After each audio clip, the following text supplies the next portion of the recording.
are. Go ahead and share. Well, at the event on 21 June, Dr. Peter Yoon, who survived the conflict in Korea in the 50s, will talk about his experiences as a young person and what he suffered and his family suffered. And he has direct historical, personal experience that'll be very, very interesting to all that attend. My role is to talk about and honor the tens of thousands of American servicemen and women who have served in the Republic of Korea since the armistice in 1953, and they still serve there today. My experience in Korea began in the 1980s when I was assigned there, and it was a very interesting time. President Reagan came and visited you met Korea. Reagan. I did. He came, visited South Korea, and then decided that before he left, he would visit the American soldiers that were at that time serving in the demilitarized zone. And so President Reagan flew to the DMZ. He went out to one of the guard posts, one of the big blockhouse guard posts in the middle of the demilitarized zone. And if you go there today to guard post Olet, you'll find the yellow paint where the American soldiers painted around his shoe as he stood gazing into North Korea. But it was quite an experience to have the President of the United States looking into North Korea and their guard posts and their society, standing with American soldiers who were on the demilitarized zone at that time. Oh, wow. Now, I understand you served quite a number of years. I entered the United States Army in 1969, fully expected to serve a full 3-year term. Right. And I left in 2008. That is a good number of years. Stayed a little longer than I expected, but it was a very honored experience. I learned a lot and was very, very happy that my wonderful wife Elaine, who married me as I went into the Army. Oh, wow. And we thought we'd stay 3 years and then go out and do whatever we planned to do with the rest of our lives. Right.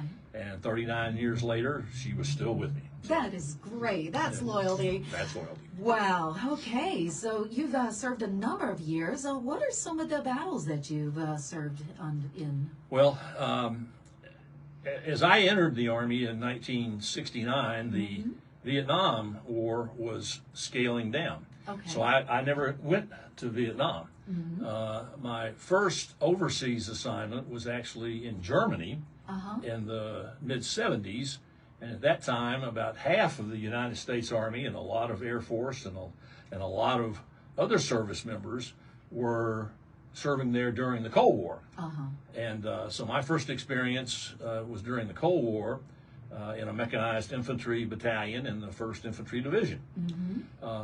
Then later, I wound up going to Korea, as I said, in the mid-80s, and served there in an infantry battalion on the demilitarized zone, and watched American soldiers run live patrols, armed patrols, and ambushes every night that they were on the demilitarized zone.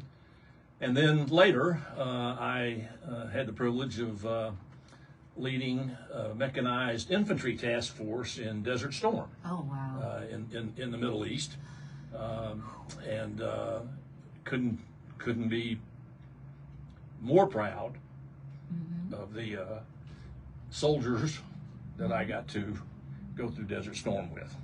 But I served in Germany 3 times. I served in Bosnia twice. I served in the Middle East more times than I can count. My goodness. Like I said, I served in Korea. And I wrapped up my active duty time in the Pacific. I had served as the commanding officer of U.S. Army in Alaska. Oh, wow. And then my final assignment was the commanding general of the United States Army Pacific, with a headquarters in Hawaii, but a mission that took in all 39 allied nations in the U.S. Indo-Pacific Command. So it was a great experience. Wow. Well, thank you for your service there. Sounds like we are going to really enjoy your presentation coming up at the Korean War Remembrance Ceremony. Now, let's switch our attention over here to Greg Ayer, who can remind us of what is coming up here on June 21st. June 21st will be the 75th anniversary of the Korean War, which started actually on June 25th of 1950. So this is a very special celebration, a very somber celebration of really the watershed event of Korean history, of modern Korean history. And that's not just my view as a foreigner, as an American.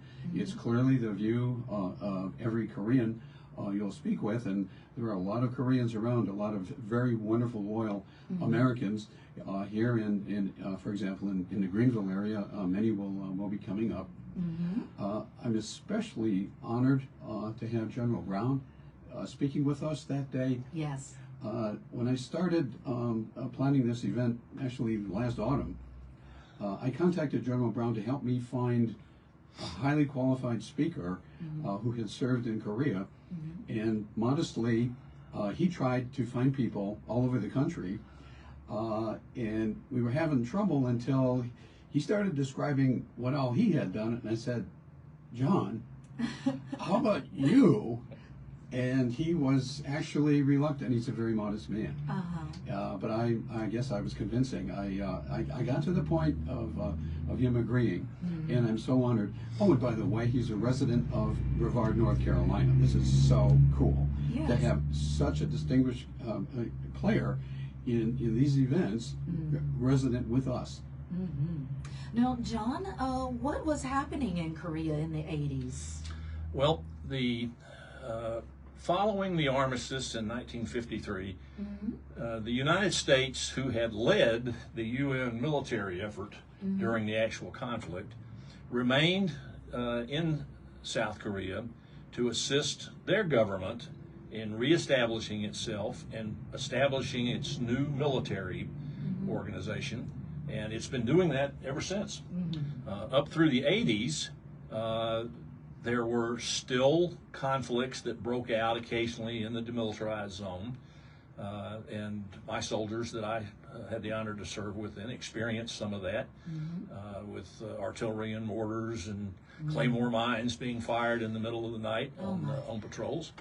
But those soldiers did a great job.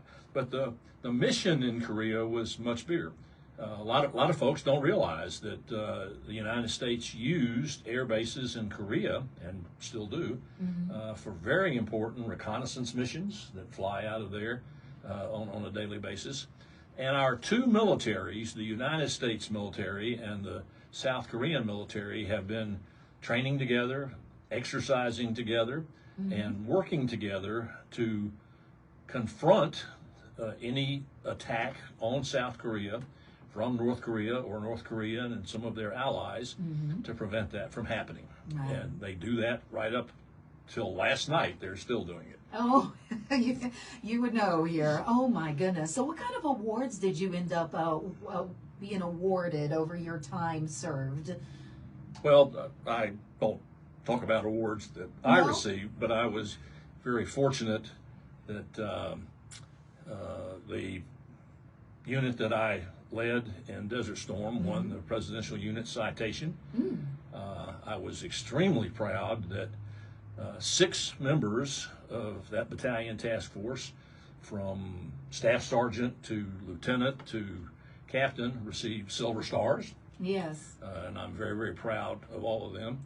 And every one of those soldiers that I got to serve with in Desert Storm, and in the Cold War in Germany, and in Bosnia in 2 tours there, and in Korea when I was there in the mid 80s.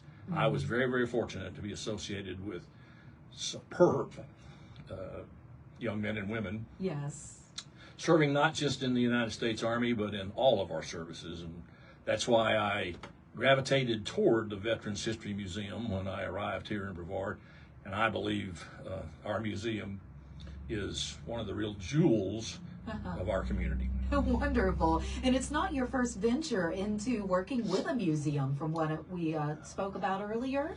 No, I had a small role in helping those who were organizing the Infantry Museum at Fort Benning, Georgia. And I spent some time fundraising for them. Yes. I still serve as an advisor to the United States Army Museum at Fort Belvoir, Virginia, which we're very, very proud of. But I am a natural history nut, so being around museums, military or otherwise, has always been a great interest. All right, so now you're on the museum's advisory board? I am, and I'm very, very proud of that role. Oh, wonderful. Now, Greg, let's go ahead and recap what's happening at the Korean War 75th anniversary, the where and when. The where is at Brevard College on June 21st, Saturday afternoon at 2 o'clock. I'm happy to report that in addition to the two very distinguished speakers that you'll hear when you're there, we also have entertainment, lots of entertainment. We have the Korean Children's Choir from Greenville coming up to sing. We have fan dancers from Greenville and Atlanta coming. Okay, and there will be Korean finger food during the reception at the end of the program. You'll get to meet the speakers, you'll get to meet the dancers, to meet the singers. It will be a really, really fun day. Yeah, it sounds like it's going to be great. And Korean finger foods, too. And Korean finger foods. See, that's what I'm most excited about. All right, so this is all being sponsored by the Transylvania County Tourism Development Authority. Yes, it is. And presented by the Veterans History Museum of the Carolinas, as well as the Korea Center of Greenville. So, yes, that's right. And everyone can learn more about it if you go to our website. Go to the museum's website, and there's a whole section on this Korea event. And the first button you'll find when you go to the event, it says, click here for door prize. There's one more thing that's going to happen that day. We're pulling three names of people who have tossed their names into the hat, and we have door prizes. The first being an authentic Korean celadon vase. That was brought to this country, I would estimate, 50 years ago. And that is the first door prize. The other door prizes are dinner for two. One of them at Stone Bowl House, the other one at Sora Restaurant. Nice. So, folks, visit theveteransmuseum.org to learn more about this upcoming event and to find out more about our local museum, which you can visit. It's located right beside the courthouse here in the middle of Brevard. And when can we visit the museum, fellas? The museum is open Tuesdays through Saturday. Opens at 11 a.m., closes at 3 p.m. On Fridays, if there are people still visiting, and we'll stay open longer on Friday and even Saturday. Oh, wonderful. And so back to the 75th anniversary Korean War event. Let's see, we're going to be hearing from speakers Dr. Peter S. Yoon and Lieutenant General John M. Brown III, whom we've been speaking with today. Lieutenant, anything else you would like to share with the public while we have you here today? Just